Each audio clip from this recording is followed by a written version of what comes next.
Boa tarde, amados irmãos, graça e paz da parte do nosso Senhor Jesus.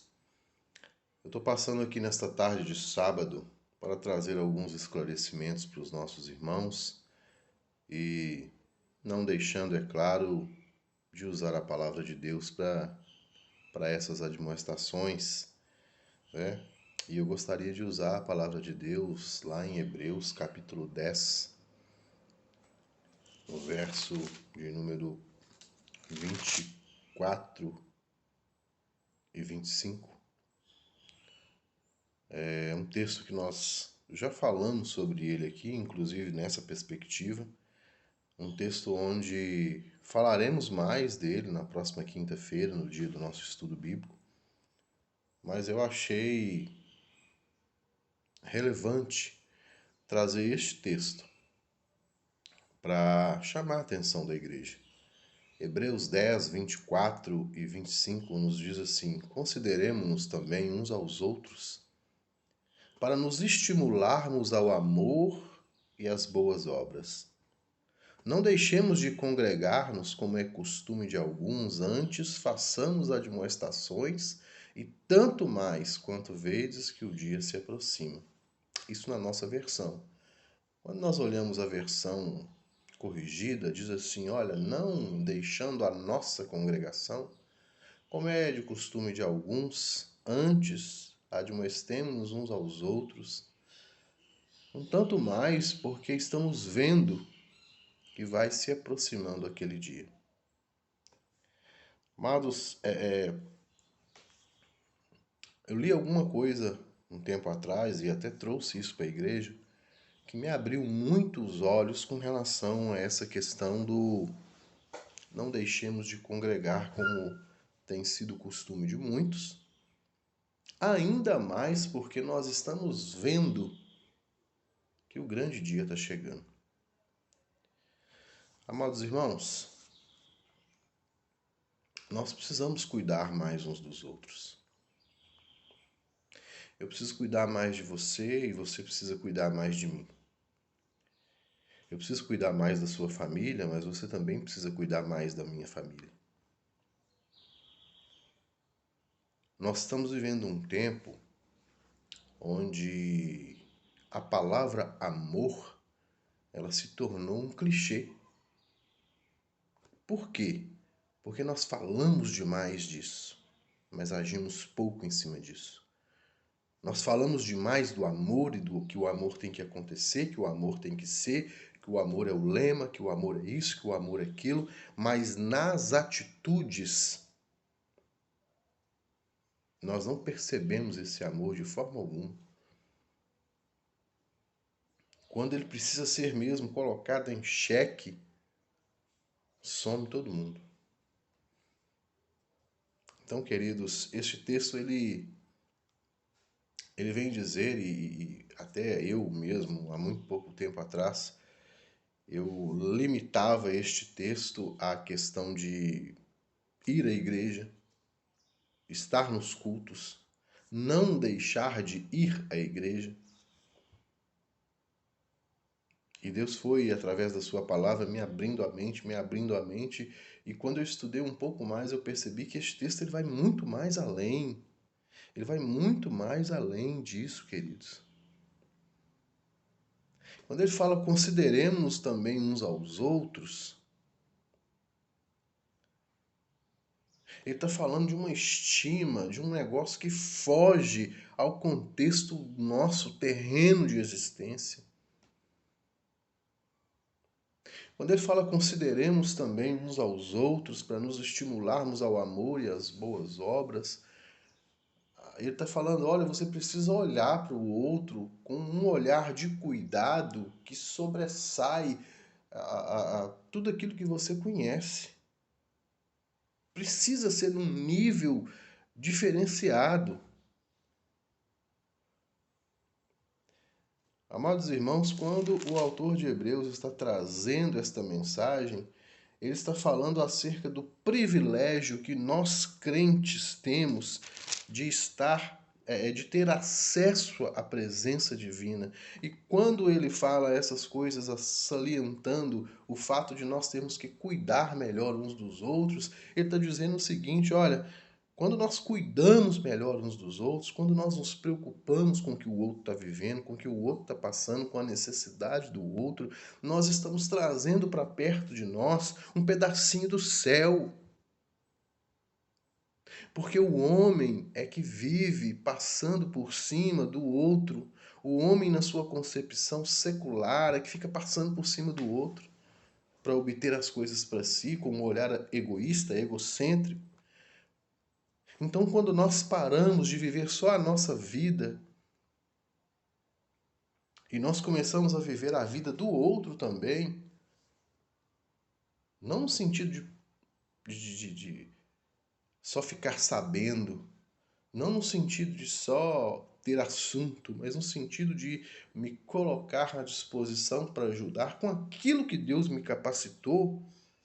Eu tenho condição de ajudar o próximo numa necessidade, por que que eu vou reter as minhas mãos? Então o autor está querendo chamar a nossa atenção, queridos, para essa verdade, que a partir do momento que nós conseguimos olhar para o outro e ver a necessidade e ajudar, ter essa empatia, nós estamos vivendo um pedacinho do céu.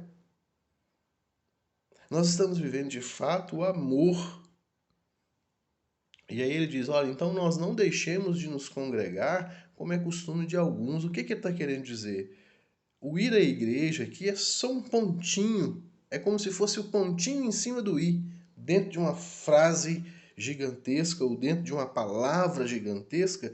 O ir à igreja é como se fosse um pontinho em cima do i, é só como um complemento. Porque o que ele está querendo dizer aqui, na realidade, é o seguinte, olha, irmãos, nós precisamos ajudar uns aos outros. Nós precisamos usar os nossos dons, aquilo que Deus nos deu, para abençoar o outro e o outro abençoar a mim. Ainda mais porque está chegando o grande dia do Senhor. E é para isso que nós fomos chamados, para exercitar este amor. E ele está dizendo que alguns, e ele está falando para a igreja, ele está falando, olha, alguns têm deixado de fazer isso.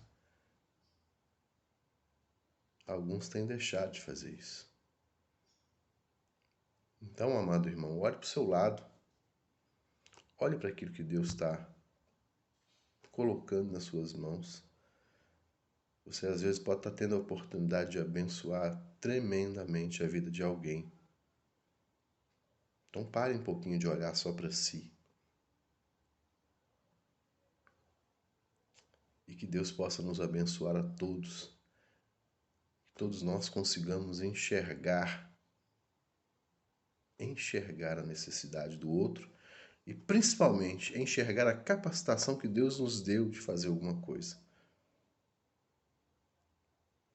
Nós temos exemplos disso na nossa igreja. Nós temos visto pessoas que estão se dispondo a se colocar de forma empática na necessidade do outro e fazer de tudo para ajudá-lo. Nós temos pessoas na nossa igreja que não estão conseguindo ficar parados diante da necessidade alheia. Eu louvo a Deus por isso. Que isso seja na minha e na sua vida também, queridos. Que isso seja na minha e na sua vida. Que eu não tenha nenhum tipo de pressuposto sobre você que me impeça de chegar até você e perguntar se você está precisando de ajuda, se tem algo que eu possa fazer por você, se você está bem, se a sua família está bem, se você está em paz, se a sua família está em paz. Se dentro da tua casa está tendo harmonia, que não haja nenhum pressuposto. Ah, ele ganha bem, ah, ele tem uma empresa, ah, ele tem um carro bonito, ah, ele tem isso, ah, ele tem aquilo, então eu não vou fazer nada porque todas estas coisas já devem estar cooperando para o fato dele estar bem. Ah, irmãos, às vezes nada disso está cooperando, às vezes o que ele precisa de fato é de um abraço, às vezes não é nada que o dinheiro que ele tem possa comprar, às vezes não é lugar algum que o carro dele do ano possa levar, Às vezes ele está precisando só de um abraço que Deus nos capacitou a dar e nós estamos negligenciando. Não deixei de congregar, como é costume de muitos. Muitos estão deixando o amor se esfriar.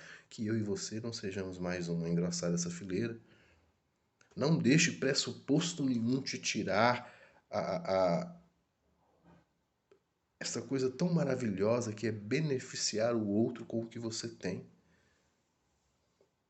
Irmãos, eu chego a dizer como Paulo, se tudo que a gente tem, tudo que a gente ganha, tudo que a gente consegue for só para o nosso bel prazer, nós somos os piores dos seres humanos. Se eu não consigo olhar para a necessidade de quem está do meu lado, se eu não consigo olhar para a necessidade daqueles que estão caminhando comigo e me colocar à disposição disso, qual que é o propósito da minha existência? Eu queria fazer uma devocional de 4 minutos aqui, mas é impossível, né?